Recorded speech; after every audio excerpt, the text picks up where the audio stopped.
Tell a fib, unraveling the quirks of English phrases. Hello, everyone. Today, we're diving into a phrase that's as quirky as it is quaint. Tell a fib. Have you ever heard someone say they've told a fib and wondered what they meant? Well, you're in luck. We're going to explore what this phrase means, where it comes from, and how you can use it in conversation. So, if you're ready to add another interesting expression to your English vocabulary, keep watching. When someone says they tell a fib, they're referring to the act of telling a small or trivial lie. It's important to note that fibs are not considered as serious or harmful as other lies. They're often told to avoid trouble or to spare someone's feelings. For example, if someone asks if you like their new haircut and you're not a fan, you might tell a fib and say it looks great to avoid hurting their feelings. The word fib has been around for quite some time, with records dating back to the early 17th century.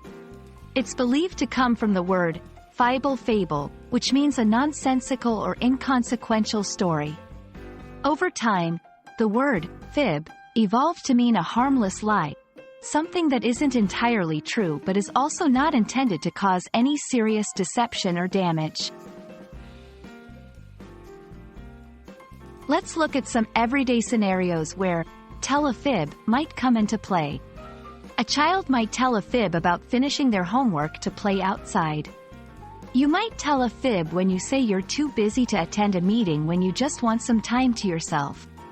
Someone might tell a fib about their cooking being delicious, even if it's not to their taste. Remember, the context in which a fib is told often determines whether it's appropriate or not. It's always better to be honest, but there are times when a little fib could be considered harmless. While tell a fib might seem innocent, it's crucial to understand that not all situations are appropriate for even the smallest of lies.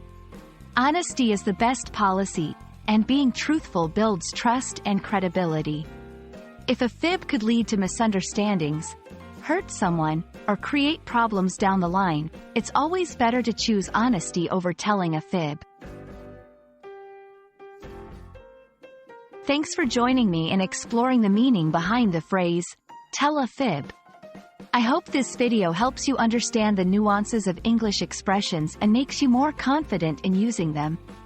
Remember, while a fib can be harmless, it's always important to consider the consequences of not telling the truth.